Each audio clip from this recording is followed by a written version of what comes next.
হজরত মুসা আলাইসাল্লামের সময় বনি ইসরাইল কওমে আমিল বিন সুলাইমান নামক একজন নিঃসন্তান ব্যক্তি ছিল। লোকটি বহু ধন সম্পদের অধিকারী ছিল। তার আপন বলতে একটি দরিদ্র ভাইয়ের ছেলে ছিল। দরিদ্র হলেও সে ছিল অত্যন্ত সাহসী, শক্তিশালী, কিন্তু তার চরিত্র ছিল অসৎ। সে তার চাচাকে কিভাবে হত্যা করে তার ধন সম্পদ আত্মসাৎ করবে তার জন্য সে সুযোগ খুঁজতে লাগলো। একদিন সে সুযোগপ্রাপ্ত হয়ে সত্যি সত্যি তার চাচা আমিলকে হত্যা করে তার লাশ শহরের এক প্রান্তে গ্রামের মধ্যে ফেলে দিয়ে আসলো। এরপর সে চাচার ঘর বাড়ি, ধন সম্পদ সবকিছু আত্মসাৎ করে নিল। এরপর লোকদেরকে দেখানোর জন্য এবং নিজেকে নির্দোষ প্রমাণ করার উদ্দেশ্যে চাচার হত্যাকারীদেরকে খুঁজতে বের হলো। অপরদিকে সে তার কতিপয় প্রতিবেশীদেরকেও হত্যাকারী বলে দোষারোপ করতে লাগলো। এমন অবস্থায় ওই প্রতিবেশী লোকজন হজরত মুসা আলাইসাল্লামের নিকট গিয়ে বললেন, হে আল্লাহর নবী, আপনি আল্লাহর নিকট দোয়া করুন, আল্লাহ আমির বিন সুলাইমানের প্রকৃত হত্যাকারী কোন ব্যক্তি তা জানিয়ে দেন। হজরত মুসা আলাইসাল্লাম আল্লাহ পাকের দরবারে দোয়া করলে আল্লাহ পাক তখন বলেন, কেউ কারো দোষ প্রকাশ করুক, আমি তা নিজেই পছন্দ করি না। এমন অবস্থায় আমি নিজে কেমন করে অন্যের দোষ প্রকাশ করি? বরং তুমি তাদেরকে বলে দাও তারা যেন একটি গরু জবেহ করে তার জিহ্ব বা নিহত ব্যক্তির দেহে স্পর্শ করিয়ে দেয়। তাহলেই উক্ত মৃত ব্যক্তি জীবিত হয়ে সে নিজেই বলবে কে তাকে হত্যা করেছে। তারপর সে আবার মৃত্যুবরণ করবে। তখন হজরত মুসা আলাইসাল্লাম তাদের নিকট এই কথাটি বললেন।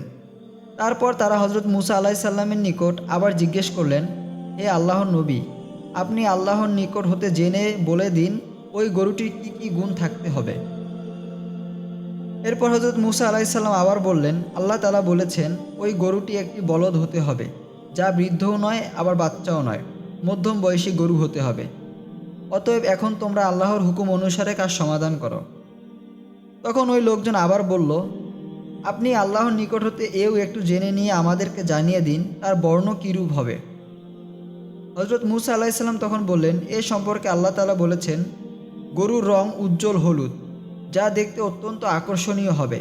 এরপর আবার লোকজন বলল, হে আল্লাহর নবী, আপনি আল্লাহর তরফ হতে আমাদের প্রথম প্রশ্নের জবাবটি আরেকটু খোলাসা করে দিন।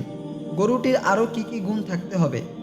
কেননা আমাদের কাছে এ কথাটি এখনও পরিষ্কার হয়নি, গরুটি কি সাধারণ শ্রেণীর নাকি দুর্লভ শ্রেণীর ও বিচিত্র ধরনের, যাতে হত্যাকারীর অনুসন্ধান সম্পর্কে বিশেষ কোনো লক্ষণ থাকবে।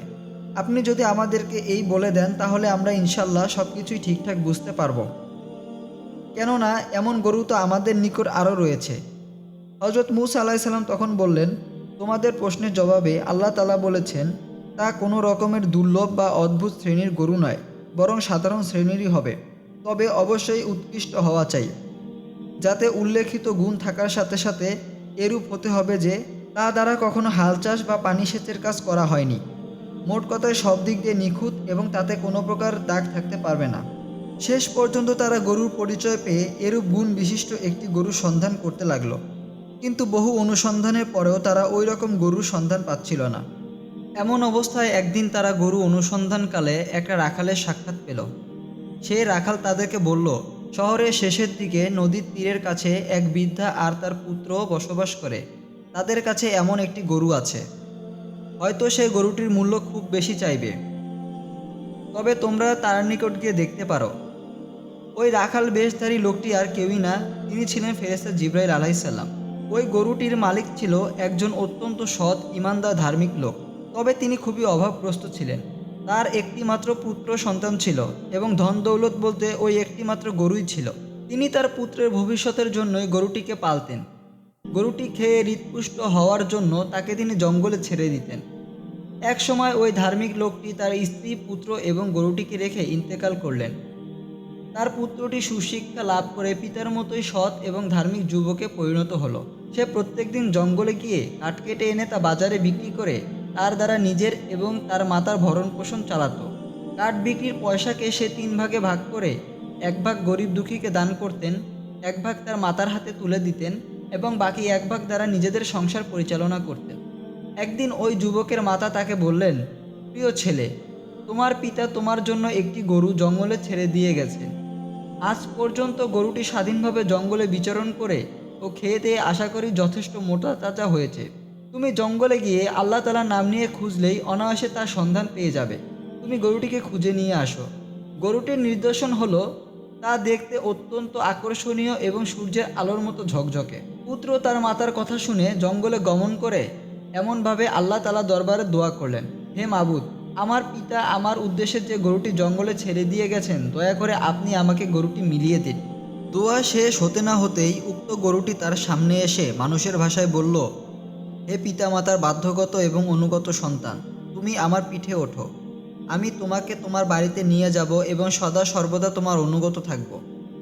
তখন যুবকটি বলল, না, আমার মাতা তোমার পিঠে চড়ে যেতে বলেনি, আমি তোমাকে নিয়ে পায়ে হেঁটে যাব। সে এই কথাটি বলে গরুটিকে নিয়ে পায়ে হেঁটে তার বাড়ির অভিমুখে চলল। সে কিছু দূর চলার পর পাপিষ্ঠ ইবলিশ তার সামনে একটি রাখালের বেশ ধরে উপস্থিত হয়ে বলল, হে যুবক, এ গরুটি তো আমার অসাবধানতায় গরুটি আমার হাতছাড়া হয়ে গেছে। অনেক খোঁজাখুঁজির পরেই এখন গরুটি তোমার কাছে দেখতে পেলাম। তুমি একটু কষ্ট স্বীকার করে আমাকে গরুটির পৃষ্ঠে চড়তে সাহায্য করো, আমি তোমাকে যথোপযুক্ত পারিশ্রমিক দেব। তখন যুবকটি বলল, তুমি তোমার ঈমান মজবুত করো। তুমি যদি প্রকৃত ঈমানদার হও আর যদি গরুটি সত্যি তোমার হয়, তবে গরুটি নিশ্চয়ই নিজে নিজেই তোমার ঘরে চলে যাবে। পাপিষ্ঠ ইবলিশের কৌশল ব্যর্থ হওয়ার পর সে আবার বলল, না হয় তুমি গরুটি আমার কাছে বিক্রি করো। তুমি যখন তাকে কুড়িয়েই পেয়েছো, তখন তোমাকে একেবারে কিছু না দিয়ে এ গরুটি তোমার নিকট হতে নিতে চাই না। তখন সেই যুবক বলল, আমি আমার মায়ের অনুমতি ছাড়া আমি গরুটি তোমার কাছে বিক্রি করতে পারবো না। ইবলিশ তখন ব্যর্থ হয়ে সেখান হতে চলে গেল, আর যুবকটি তার গরুটিকে নিয়ে তার বাড়িতে প্রস্থান করল। গরুটিকে নিয়ে আসার পর তার মা তাকে বলল, বাবা, আমাদের বর্তমানে যেভাবে অর্থ সংকট চলছে তা তো দূর হওয়ার কোনো পথ দেখছি না। গরুটি বিক্রি করলে অবশ্যই কম বেশি কিছু পাওয়া যাবে। তুমি গরুটি বাজারে নিয়ে গিয়ে তা বিক্রি করে আসো। তখন যুবক বলল, আম্মা, কত দাম পেলে গরুটি বিক্রি করব? তখন তার মা তাকে বললেন, 3টি সোনার মোহর পেলেই বিক্রি করো। তখন সেই যুবক তার মায়ের কথা মতো গরুটিকে নিয়ে বাজারে বিক্রি করতে চাইল। বাজারের পথে কিছু দূর যাবার পর আল্লাহর আদেশে একজন ফেরেশতা মানুষের বেশে তার সামনে এসে তাকে বলল, এ যুবক, গরু নিয়ে কোথায় চলছো? বিক্রি করবে কি? তখন যুবকটি বলল, হ্যাঁ, বিক্রি করব। কত দামে বিক্রি করবে? যুবকটি বলল, 3টি সোনার মোহর পেলেই বিক্রি করব। তখন মানুষরূপী ফেরেশতা তখন বলল, আমি তোমাকে 6টি সোনার মোহর দেব, তুমি গরুটি আমাকে দিয়ে দাও। ছেলেটি তখন বলল, না, 6টি সোনার মোহরে আমি এই গরুটি বিক্রি করব না, কেননা আমার মা আমাকে 3টি সোনার মোহরের বদলেই গরুটি বিক্রি করতে বলেছেন। তখন মানুষরূপী ফেরেশতা তাকে আবার বলল, তুমি তোমার মায়ের নিকটকে জিজ্ঞেস করে আসো, তিনি আমার কথিত দামে গরুটি বিক্রি করতে রাজি আছেন কিনা। তখন যুবকটি বলল, আপনি এখানে একটু অপেক্ষা করুন, আমি তার নিকট গিয়ে জিজ্ঞেস করে আসি। যুবক বাড়িতে গিয়ে তার মাকে বলল, আম্মা, আমাদের গরুটি একজন ক্রেতা 6টি সোনার মোহরে ক্রয় করতে চায়, কিন্তু আপনি তো আমাকে 3টি সোনার মোহরে বিক্রি করতে বলেছেন। এখন আপনি কি বলেন আমি তা জানতে এসেছি। 6টি সোনার মোহর নিয়ে গরুটি বিক্রি করব? মাতা বলল, বেশ, তাহলে 6টি সোনার মোহর নিয়েই গরুটি বিক্রি করো।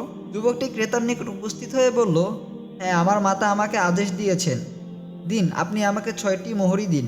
তখন ক্রেতারূপী ফেরেশতা আবার বলল, যুবক, তুমি চলে যাওয়ার পর আমি তোমার গরুটি ভালোভাবে পরীক্ষা করে দেখেছি, তার মূল্য আছে 12টি সোনার মোহর। তুমি আমার নিকট হতে 12টি সোনার মোহর নিয়ে গরুটি আমাকে দাও। ন্যায্য মূল্যে তোমার কাছে আমি গরু কিনতে চাই, কেননা তোমাকে ঠকিয়ে আল্লাহ তাআলার দরবারে আমি জবাবদিহি করতে চাই না। তখন যুবকটি বলল, আমার মায়ের নিকট আরেকবার জিজ্ঞেস করতে হবে।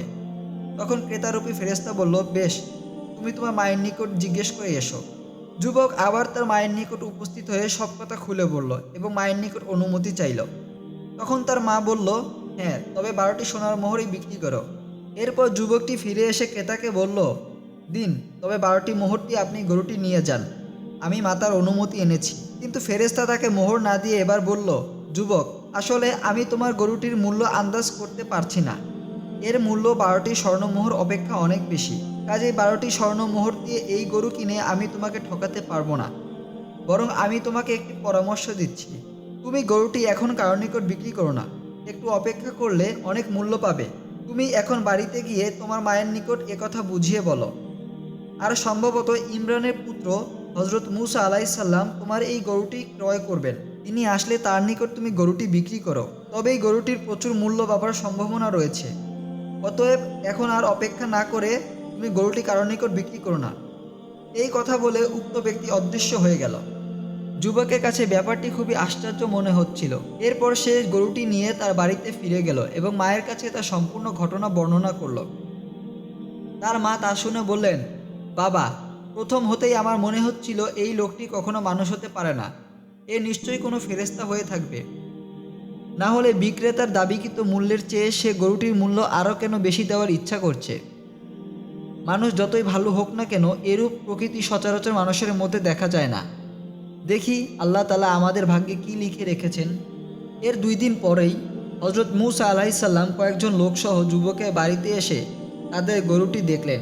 যেই সমস্ত গুণ গরুটির থাকা প্রয়োজন ছিল তা এই গরুর মধ্যে সবই রয়েছে। তখন তারা তাকে একটি পূর্ণ থলে সোনার মোহর দিয়ে গরুটি ক্রয় করে নিয়ে গেল। এইভাবে ওই যুবক আর তার বৃদ্ধ মাতা দেশের বিরাট ধনবানদের মধ্যে অন্তর্ভুক্ত হলো। এরপর বনী ইসরায়েলগণ ওই গরুটি জবেহ করে তার জিহ্বা কেটে নিয়ে উক্ত মৃত ব্যক্তির লাশের সাথে যখনই স্পর্শ করালেন, অমনি সঙ্গে সঙ্গে আল্লাহ তাআলার অসীম কুদরতে লোকটি জীবিত হয়ে বলল, আমার ধন সম্পদ আত্মসাৎ করার জন্য আমার ভাতিজা আমাকে হত্যা করেছে। আর এই কথাটি বলে লোকটি আবার মারা গেল। এরপর বিচার হলো, বিচারে হত্যাকারী প্রাণদণ্ড দেওয়া হলো। সে অন্যায়ভাবে তার চাচার যে অর্থ সম্পদ আত্মসাৎ করেছিল তা সব কিছুই দুঃখী দরিদ্রদের মধ্যে বিলিয়ে দেওয়া হলো।